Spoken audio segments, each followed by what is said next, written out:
I'm Jennifer Isabella. And I'm Stephanie Boloris. Your co-host for Forrester's podcast, What It Means, where we explore the latest market dynamics impacting executives and their customers. Today, we're joined by Principal Analyst Lee Sustar and Senior Analyst Tracy Wu to discuss the risks and rewards of a multi-cloud strategy. Welcome both. Thanks for having us. Thank you for having me.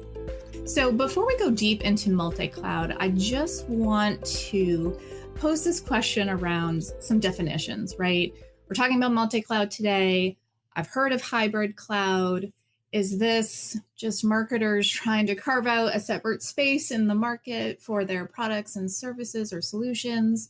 Or are there palpable differences between these two things? Maybe we can just sort of level set and define before we go deep here.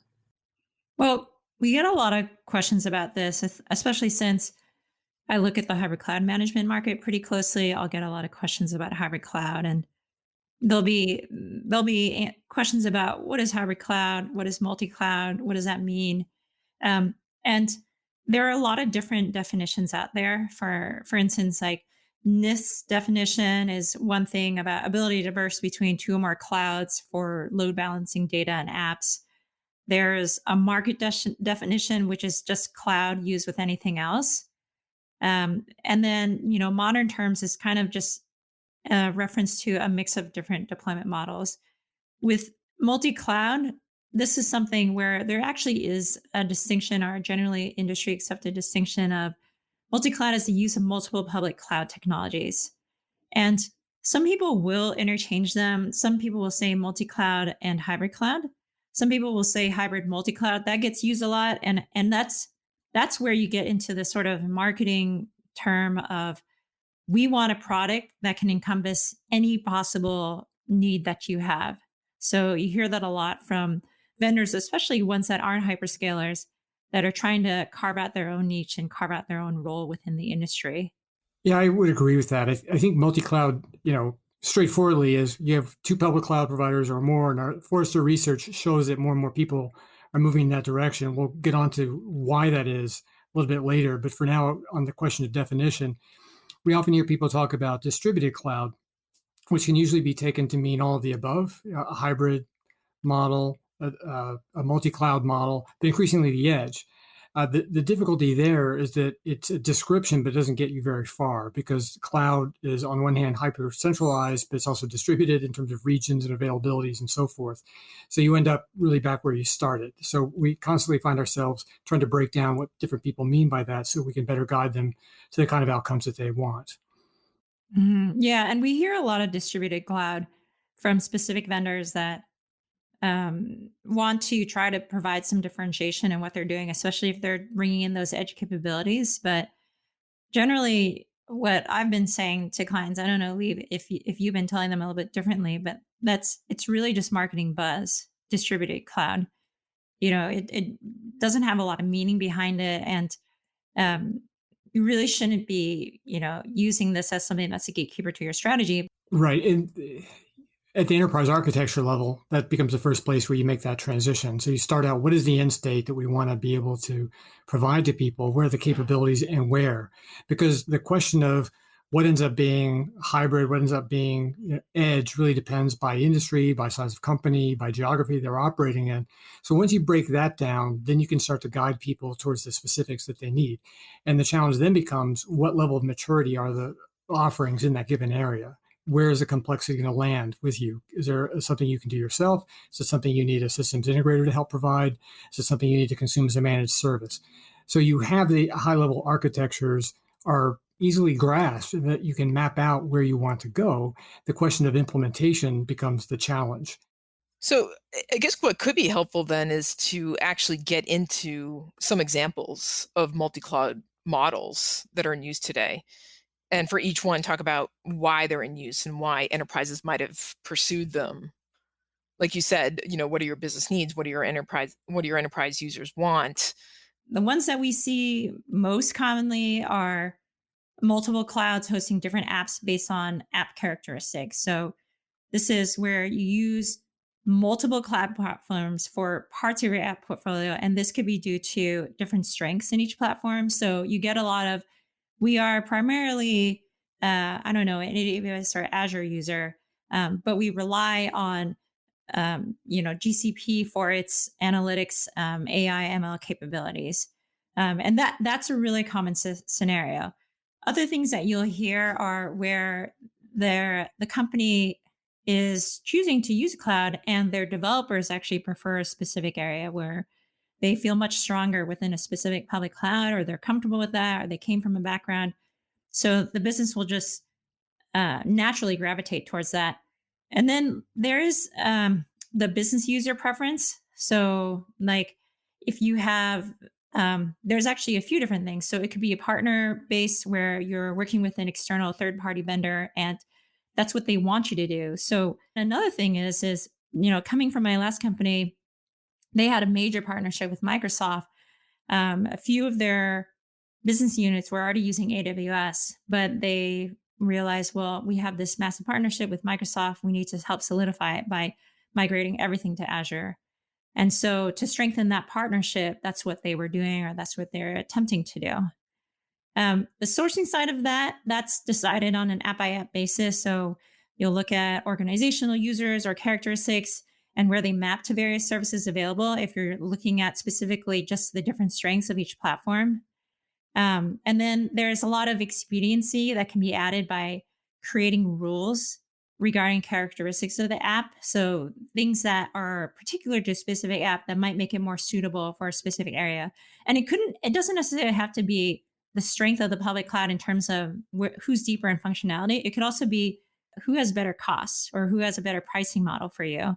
I think depending on where you are within your cloud journey and how mature you are within that area, one of those two approaches can be useful for you. But creating a set of rules regarding how do you want to make that decision based on which app should go into which public cloud platform would be really helpful. And in this scenario, the complexity is generally managed by the infrastructure team. They need to help curate the developer environment, however it is. And so, doing so effectively means that the development of platform teams that can manage various different cloud infrastructure. So, platform team as in someone that focuses specifically on a specific cloud environment, and is providing services for that. Or so you might have something where you're dividing up into an AWS platform team. You might have an Azure platform team, and that can really help with how you figure out which cloud you need to be hosting which application. It almost seems like we're recreating a lot of the infrastructure specialization that we used to have on-prem. Hmm. Now we're just in Yeah. cloud.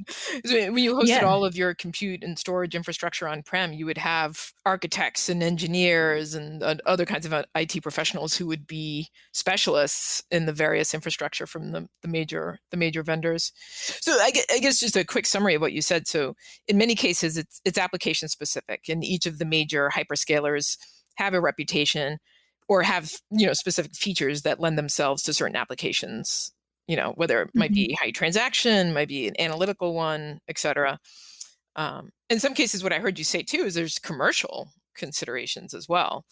Just line of business owners have made their own decision, or the organization itself has a commercial reason for why they might want to go with one vendor versus the other. I'm curious, how much has some of the various data protection regimes around the world also influence that decision? Because in some parts of the world, you have Hmm. very strict data privacy laws that won't allow the movement of data out of country. So we Hmm. all love to talk about this ethereal cloud, but at the end of the day, it actually does physically exist somewhere. And in some I think, regions of the world, you can't move the data outside the country. So then it really does become, does the cloud provider actually have a physical presence where you're doing business in one of those countries? yeah, I think that is one of the drivers of multi-cloud by geography as well. Either by you might have to use the same cloud provider, but completely different geographies based on those same sorts of considerations. And I think that relates back to some of the wider constraints around what Tracy was describing around multi-cloud, because there's the questions of applications integrations all have their own logic, but overlaying all of that are a series of other considerations that then before you even get there. So you've got an inherited ad hoc or multi-cloud or inertia-driven multi-cloud, either by different geographies and of a given organization or different business units going different ways with providers or acquisitions. We see that a lot, where you've suddenly inherited this and you have to figure out, is this something you want to handle at the level of tight integration or a more loosely coupled management, or simply just an overlay of cost management. There's a question of vendor risk mitigation, which is often driven by some of the concerns you mentioned, Stephanie, in terms of data sovereignty and so forth, regulatory authorities saying, you have to have more than one cloud. Or in Britain, you have to have a stress exit strategy. If you're a bank, doesn't necessarily have to go to another cloud. It might have to go back to a data center, but you have to have somewhere to go because you're critical infrastructure for the financial system. Therefore, you must have that. Then there's this question of workload affinity related to the application. Some of that will be at the application level. Some of it will be around one cloud is best known for analytics. Another cloud is best known for its office enabling characteristics or database or something of that sort. And then lastly, there's this question, I think what Tracy was getting at is optimization. For some narrow strata, there is a place where you need to optimize always on customer facing applications that would straddle public clouds. But I don't know what you think, Tracy. We don't see that much outside maybe the SaaS vendors. No, I don't see that as much. One thing I wanted to bring up is that there's been a lot of concern about data sovereignty, especially coming out of EMEA. And there's been a lot of talk about that. So Germany is building a sovereign cloud where all the infrastructure, all the data will reside within that country. France is doing something similar. I believe that the hyperscalers are helping them with it. So I think it's Azure and GCP respectively. But this is all kind of in response to what happened in 2018 with the U.S. Cloud Operations Act. They wanted the ability to, I don't know, in a sense, extradite data that was occurring outside of their country for potentially criminal cases, and that created a lot of concern for, especially the Europeans, when they were thinking, well, I don't necessarily want to give up my data. This is not necessarily the U.S.'s concern or their ability to take. And so there have been a bunch of different initiatives that have come out of that to try to circumvent that. There's been GDPR, there's been Gaia X, which is really been floundering, and you've seen a lot of people kind of leaving from that area. But then you've also seen some renewed reassurances that are coming out of the hyperscalers. So last year, I think in February and August, both AWS and Azure had said, we are already compliant with all of GDPR regulations. We will already serve the EU the best way that that is regulated and possible to do so. But this is our reassurance to you that if there is a time when we are requested data, we will challenge it if it is legally possible. This is AWS saying that. And if it is not possible to challenge it, we will provide the least amount of data possible. And so that wasn't something that they needed to say necessarily legally, but it was something that they needed to say to the market to help comfort them, because there is a lot of concern about, well, cloud is mostly a North American US act right now. There's a bunch of public cloud players out there, but it's really AWS and Azure that are kind of dominating the public cloud space right now. And there's a lot of concern about that, especially when it comes to different sorts of regulatory and compliance concerns where they don't necessarily want data exiting specific regions. And that's something like Lee was saying before about financial services, where that data can get really complicated if you are trying to transfer that across different countries. So a transaction that happens in France might have to have different considerations for something that happens in, say, the Netherlands. And they need to take those sort of considerations into concern. I'm curious too, for the most part, we've talked about Azure, AWS, a little bit of GCP. As part of these multi-cloud strategies, is anybody deliberately considering hyperscaler plus like a tier two? I hate to call them tier two, but a more targeted cloud provider, someone who's also offering managed services and consultative services in addition to some cloud services. We do see that and the numbers may not make it into the big market share numbers that are typically reported. They often get relegated to the other category behind the hyperscalers. But there is a significant play, and it's actually related to the topic that we were just on. Oracle has what they call dedicated region cloud at customer, which is essentially an Oracle-enabled cloud, but actually is built to adapt to some of the conditions that Tracy was laying out. So they're moving into parts of the world that have typically been slower to adopt the cloud, where sovereignty has been a concern. So there's definitely a play there. And I would say that Oracle and IBM have an opportunity to bring forward some of their installed base of long-term enterprise clients into specific implementations, cloud versions of their services or modernized versions of mainframes in the case of IBM. So there's definitely an opportunity there. And one reason for that also is the fact that the hyperscalers have more or less won the race with each other, or won the race against everybody else in terms of large scale investments, multi-region, massive scale for commodity infrastructure. So the differentiators now are increasingly going to be on things like AI, ML, database, data management, industry clouds. So that's where some of these other players have an opportunity. Not that the hyperscalers will leave that unchallenged, but there is an opportunity. Are there local players to address the local market conditions that are cropping up? Yeah, there are a bunch of them. I think you have a bevy of different public cloud providers in Europe. I don't know, OVH, Orange, to name a few. I know there's a bunch more that I can't think of. In Asia, it's Huawei, Tencent, Alibaba, obviously. And there's been a lot of movement actually within that area too, or within China, where they had data that was sitting on their Asian based public cloud provider servers. And they're actually having that recalled and brought back, the government data recalled and brought back onto government data centers as well. So it's interesting because that culture is so much dominated in terms of what the government is doing, what the government is decreeing. And I kind of wonder how much of that is going to be influencing its other business as well. Yeah, further on the question of independent players, OVH in Europe has made an arrangement with Google to sell a disconnected version of Google Anthos. And that gets around some of the concerns that Tracy was outlining that people have, that if you've got a sovereign data concern, you can have capabilities given to you by a US cloud provider, but without that hook. So OVH is stepping in to be a provider of a disconnected Anthos.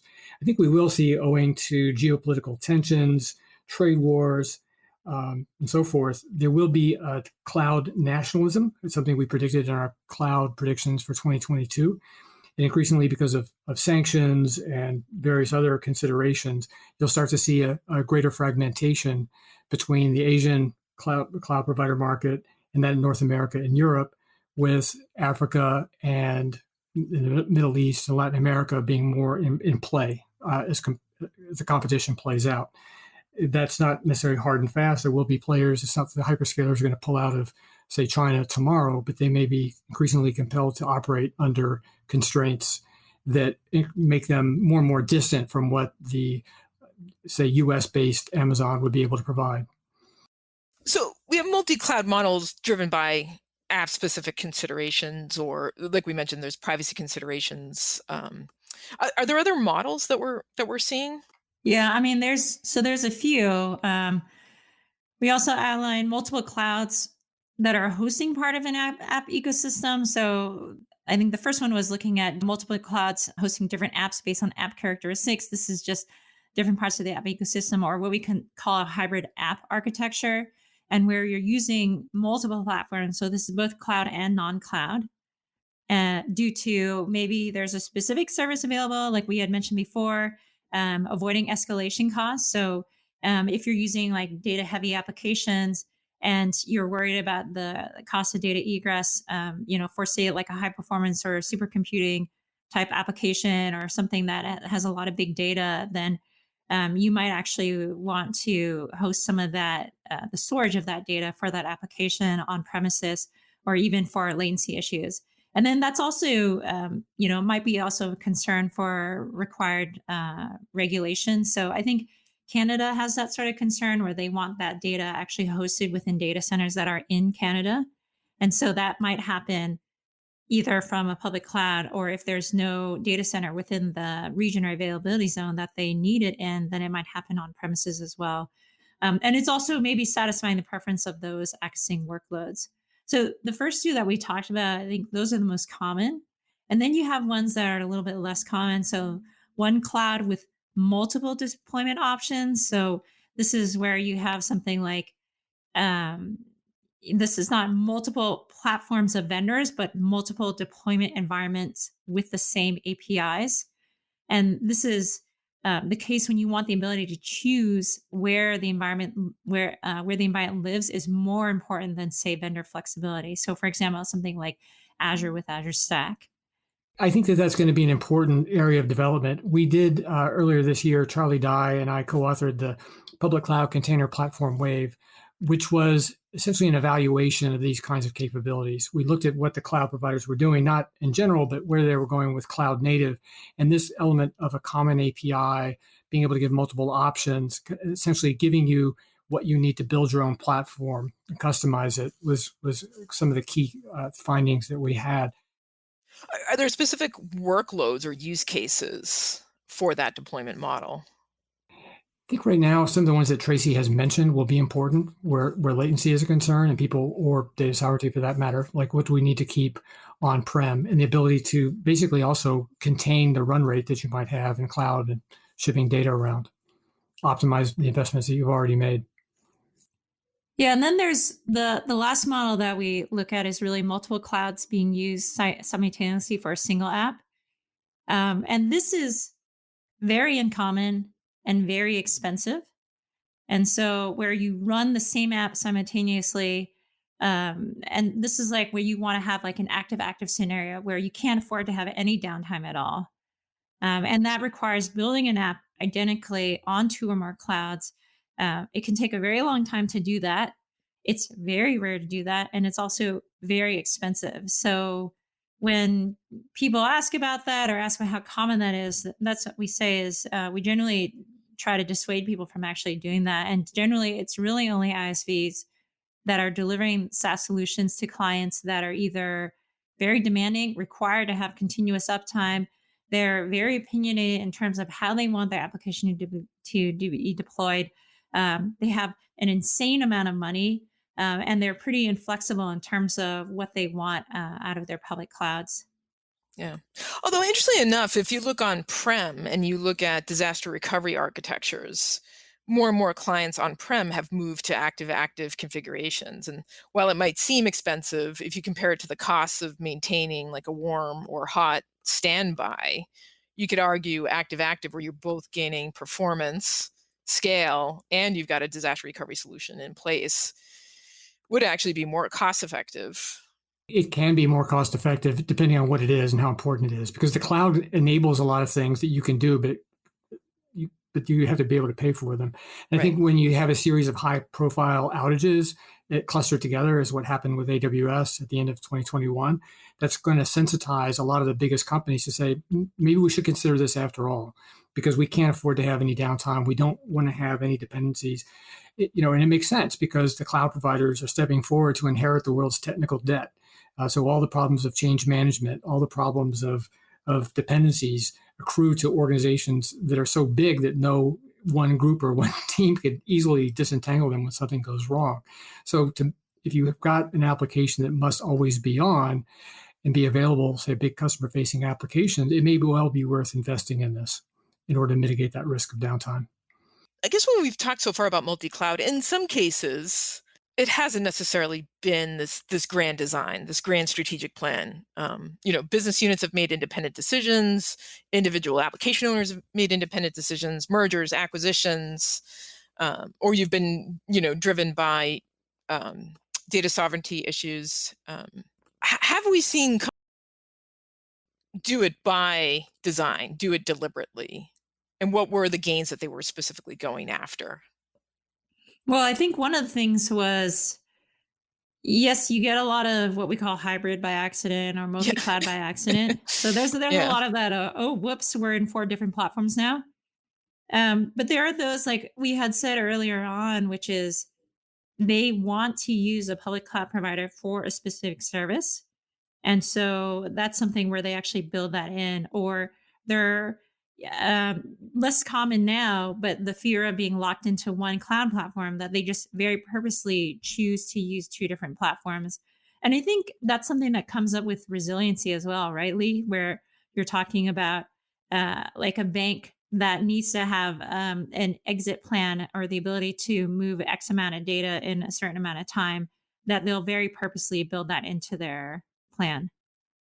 Yeah, and one of the things that we see is that increasingly people are willing to pay twice for cloud infrastructure to get some kind of multi-cloud capabilities. And the multi-cloud container platform market, which includes players like Red Hat with OpenShift, VMware's Tanzu portfolio, Rancher, Mirantis, and others, provide a kind of a cloud neutral way to get to cloud native. And you can run it on any cloud. You can even run it on premises. And we see that as a way that people have used to mitigate the fragmentation that they have, both in terms of operations and development environments. It's not automatic. There's still a lot of work to do. You still have to decide how you're going to integrate with those various clouds, but at least you get a common denominator for a platform team for your SREs. And if you curate the development environment, you have a well understood ways of understanding how you want to extend Kubernetes, for example, to the operator environment. And that decision to pay more than one player for core infrastructure is used to mitigate that risk of management complexity in exchange for having less vendor dependency. Even if you can't easily drag and drop, if you have the curated approach to application development around containers, you can start to shift workloads over time. So the multi-cloud container platform becomes a proxy for that. The cloud providers are coming back, as I mentioned earlier, with their own native ways of doing that and saying, look, you don't have to have that layer of complexity. We can deliver that out for you. To preserve that flexibility from one cloud vendor to another, the users then have to have a very judicious approach towards taking dependencies from those cloud services, take them where it's worth it, is what we advise, not to take them on willy-nilly, have a very tight focus around development with containers, and understand that you can't necessarily jump from one to the other immediately, but you do have the ability to move from one to another. We reference this a little bit, sort of like multi-cloud by accident, right? Like, maybe business units are making decisions and there's not a lot of oversight here. But I think it would be helpful to get a crisp response on, when do you take this approach? When is multi-cloud your strategy of choice? There's a few things that we've kind of gone over it a little bit, but maybe not iterated specifically, which is there might be resiliency needs, there might be specific platform and application needs, developer preference. You acquired a company where you would use multi-cloud. There's areas where your business or your partners are doing that. And it maybe just like what Lee was saying before about modernization initiatives. So there are specific areas where you don't want to be locked in. You want to be using different public cloud platforms for different things. It might be fiscally more useful to be taking advantage of the different pricing options that you have for specific public cloud providers. And so I guess, one of the other questions that comes up then is, all right, we've been using multi-cloud, but is there ever a scenario where you don't use multi-cloud? It's not worth it. It's too complex. And that's something that we come up with as well. And so a few different things. So if it's too costly, we've already brought this one up before, but things like cost with data egress. So that's a big concern. If you are doing a lot of compute on the, in specific locations, and you maybe you're coming across regulatory compliance reasons, or if you want it for latency reasons, where you might want to just focus on a specific public cloud, that might be an area where it may make more sense to keep all of your compute within one platform or one environment. And then also, it just might just be too complex. So if you're early on within your cloud journey, so if you're a vendor and you're early on and you're just thinking, well, okay, I've seen everyone use AWS, Azure, and I'm going to use another public cloud provider from a different area just to spice it up. We'd always say, start simple, start with one public cloud provider. that might help you actually go to market sooner and faster. I know that there are a few companies that have actually chosen to do that, where they've chosen to get locked into one vendor just to get to market sooner so that they can use those innovation services. So at the end of the day, it sounds like the most important thing is not to end up in multi-cloud by accident. There could be some very good, compelling reasons to be multi-cloud, whether that's because of data sovereignty, compliance, application-specific requirements. But there's some very good reasons why you would just want to stay with a single cloud as well.